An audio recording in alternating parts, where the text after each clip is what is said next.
we come from the future.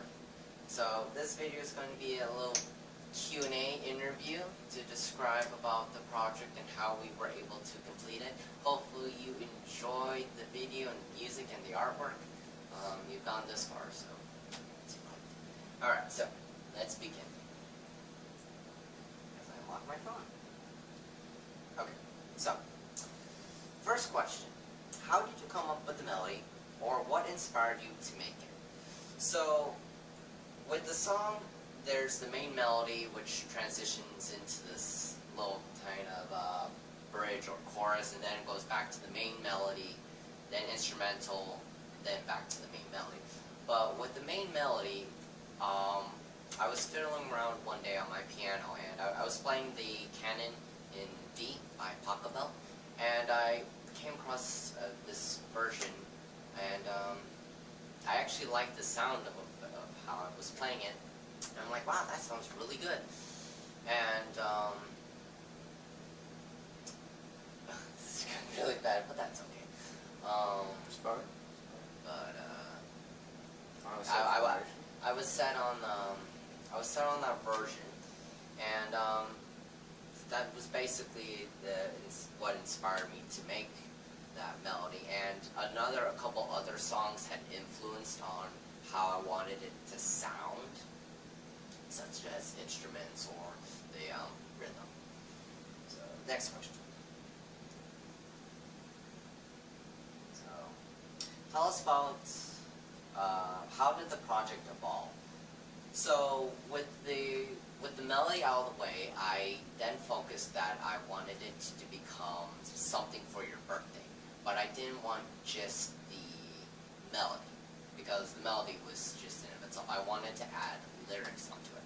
So that's when I came over to Ryan, and I discussed with him, like, I wanted some lyrics, and I showed him the song, and he really liked it. I enjoyed it quite a bit. What was your thoughts on the initial theme? It's gone through many twerks and changes, but when you first heard it, what was your first initial thoughts? Well, you provided me with two versions, a fast and a slow, and I got different vibes from each of them.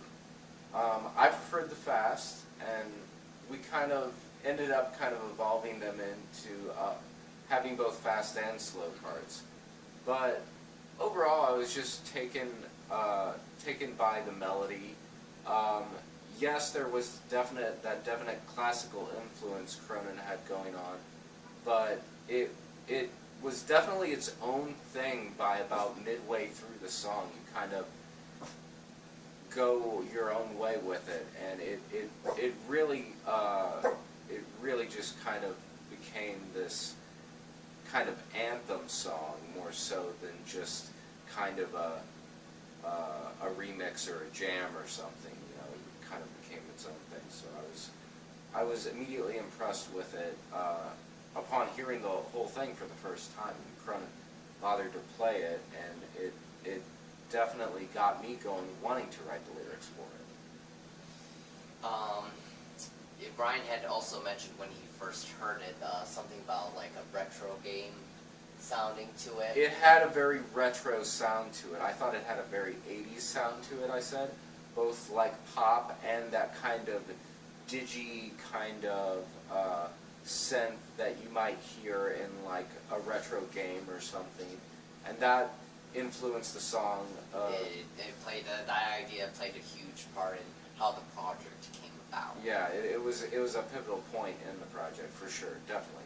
Because after he had mentioned that, the seed was planted. I'm like, okay, we're going to focus this whole entire project on like a video game style. Yeah. And so the original sound I had used for the song was like a sawtooth kind of sound for like a synth solo, but I changed it to a more of a like a video game, like a Mario Party kind of sound to it. And from there on, the song had transformed into like a arcade kind of sound to it. And from there, another idea popped into my head.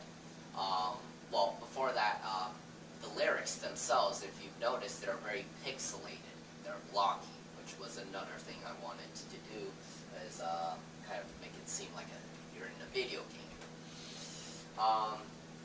I wanted to make like a little tiny animation video using like pixels and whatnot, but I researched the process and it was way too complicated, and I was like, man, I want to do some sort of like pixel artwork. Yeah. And eventually I came across it one day. I'm like, oh, that's of course. But it was a pixel program software that you can make pixelated like artwork, and I'm like, this is perfect. So those were the pictures you saw in the video. And from that point on, the whole project was then finalized, and we made some tweaks and changes to the lyrics, and we mashed everything up, and that's how the project basically evolved.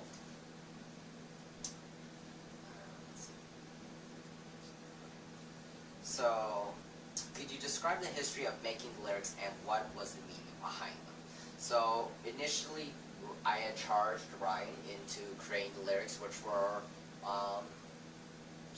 somewhat a lot different than what they are now, but describe them when you first created them. When I first created them, I definitely got brought back to that pop retro feel, as we had mentioned, and you know, imagery with that theme then started appearing as I was being inspired by the melody itself.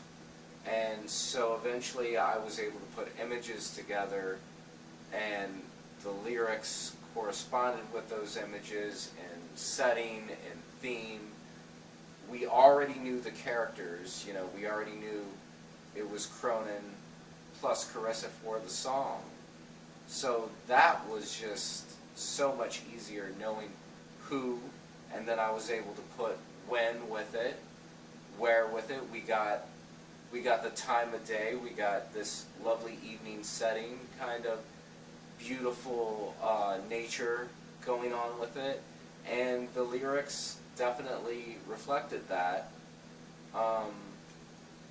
in their meaning, yeah, like we said, we went through a few edits of them, but initially it was just getting those basic kind of images to the melody. It was basically like a puzzle in how the lyrics kind of arranged themselves, just they were fitting together. As Ryan was working on lyrics, I decided to also take up on my lyrics and see if I was able to create some, and Ryan had heard them, and they were good, but they struggled to keep up with the original tempo. The original tempo was at 130 beats per minute, and my lyrics were designed at 120 or around 115, so it struggled. So there we were having an impasse of where, you know, we could do the 130, but we could do the 150, and eventually we came to a conclusion where we could mash both songs and both lyrics together. Yeah, I mean, that definitely was the natural progression of it, to where more of Cronin's emotions for you were brought to the lyrics, and so we were able to use kind of some of maybe my timing with Cronin's emotion, and you know, it became old lyrics plus new lyrics plus original lyrics. So it definitely was a process of a collaborative process. Yeah. And with the whole final version of the song, I had to re-record a bunch of the song over and over again, because occasionally I would make a mistake and be like, damn it, and stop the recording, re-record. But the final version I came up with, I had, you probably might have noticed, but the tempo changed during the instrumental. And then after the main instrumental was finished, it then transitioned into a key change, and I really liked that blend. And that key change was it was a bit difficult to write the lyrics. Yes. Originally, we weren't planning on doing that, but just the way with how the song was going, I wanted it to be a 50-50, and so that way Ryan could create the lyrics. It was very difficult because it was very constant, but yeah, very much so. But it all worked out in the end. And then, I also forgot, near the end, the little music box. That was Ryan's idea.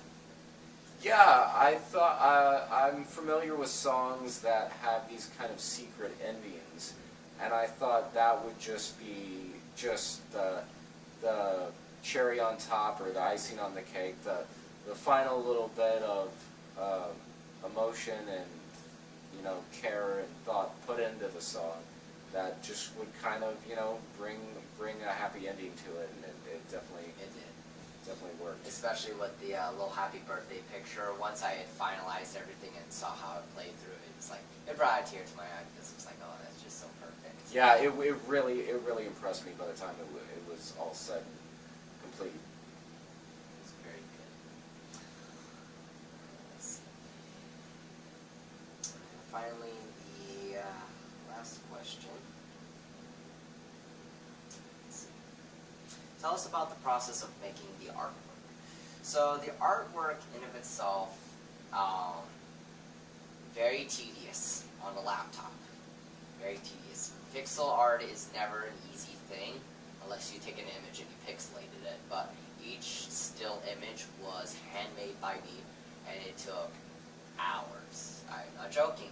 It took hours of constantly looking at a screen, zooming in the picture, knowing how many pixels I wanted, how long the pixels were. It was very, very finest. Yeah, finest. And I had made a whole other batch of artwork, and it was very blocky and not really refined a lot, and I was like, I want to improve upon this. So I wiped the slate clean. I had somewhat destroyed the final project on Windows Movie Maker, which meant I had to start all over again from scratch, but I wanted better pictures. So I redid all the pictures. I did the intro, the little family house, the heart. I think the heart was the biggest improvement of all. Ryan liked the KC heart with the arrows going through. Those arrows on top of that heart were just so perfectly placed. It's just really a nice image. I will say that the KC heart with the arrows was the one that took the most detail, because when you're making a new pixel art, you have a choice of how many pixels you want to use, and so I created an odd number, 49 width by 49 height, and I got the very center of the image down. I counted each and every pixel and found the center of the picture, and from there I branched out all the arrows, and then I started working on the heart. And the heart kind of took a cat appearance because you like cats, but that was an excuse. The main reason why it kind of looks like a cat is because it was very difficult to try and make a heart using that many pixels. Then I just put the KC and then the little heart and then colored it all in. And so that one took the most amount of patience and trying to figure out how everything was going to look exactly perfect. And the second picture that probably would have taken the second most amount of time for patience was the Twilight Dance intro, because the first one was a little jaggedy and edgy. I don't just want everything just smoothed out and relaxed. In terms of improvement, I will say that the Happy Birthday certainly was a major improvement. My original concept was, you're having these wide eyes on my face, this makes you look like possessed, but I redid that, and now that the characters have black eyes and a black little mouth, and they look a lot more natural. Oh, so much so. And then the little picture of the little house, that also was an improvement. I added some apple trees, a little bench, a little river, and added some stars and a moon. And that was a little big improvement too. So in all, the artwork, it may look simple, but it took a very, very long time to make each and every one of those by hand. And on a laptop, as my lamp slowly roasts from the amount of intense graphical things Brad was doing, and I had that in one thing, and then GIMP. So yeah, it was a lot. And little side note of how I was able to make the lyrics. So Ryan sent me the lyrics, and once I had the lyrics, I opened up a program. It's called GIMP. It's free. I opened that program up, made a black sheet of canvas. I typed in the font. I then saved that still image of just a black background with the white font on it into a folder. And once I wanted a couple pictures also, which was another thing that I wanted that got added last minute. But you sent me the pictures, and I put that image back into GIMP, added those two images, then re-exported it and overwrote the original file. So that's how I was able to make those lyrics. So, you know, all the editing was a little tacky, and then I had to edit in Audacity, which was another thing. But Many programs were used. yes, I'm surprised Brad was like, there was a time where I had Audacity open, and I had four or five files locations open. I had Windows Movie Maker, which I had to download because Windows does not support it. I had YouTube open because I needed to listen to some music while I did this. I had the video player with the Twilight Dance audio on it. So a lot of programs opened up in background, which made Brad be like, oh my god, I can't handle this. He became a nuclear meltdown at one point. So thank you, Brad, for putting up with my bullshit. Alright, so the final question. Final thoughts. So I'll have Ryan go first. Sure. I just want to say I'm thankful that Cronin was so inspired to make this song, and giving me a chance to collaborate. Definitely something I'm always looking to do musically, or just, you know, with projects in general. So I had a really good time with it. It was definitely a lot of work. This was like a month-long process. Pretty much, yeah. It was like a month-long process of consistent work between me and Cronin and collaboration back and forth. But I'm really proud of how it turned out. And again, I just want to say happy birthday. And yeah, it was just awesome. And I'm just, it's a great song. So I mean, I hope you enjoy it. I hope people enjoy it. So yeah. As for my final thoughts, I'm very happy with the end result. As Ryan said, it was an uphill battle to try to get where we're at, but with a lot of patience and a lot of dedication to the song, it came out as the way it is. This is the first song I've ever made lyrics to. Usually I just make a song and just give it to someone and be like, here you go, here's the song I made for you, or music I should say. Enjoy it. So, you know, it's just amazing how one idea blossomed into another, and into another, and by the time you know it, you have this huge giant project spent with countless hours of dedication of work. So hopefully you enjoyed it, and will you get another one sometime in the future? Maybe. Depends if I can find something or a melody, and if we are, then we'll know what to do. Alright? So thank you so much for watching. We both have a YouTube channel if anyone else is watching. I'm Arpeggio Fortissimo, and Bearded Ryan here. we will see you all in the next collaboration. Bye!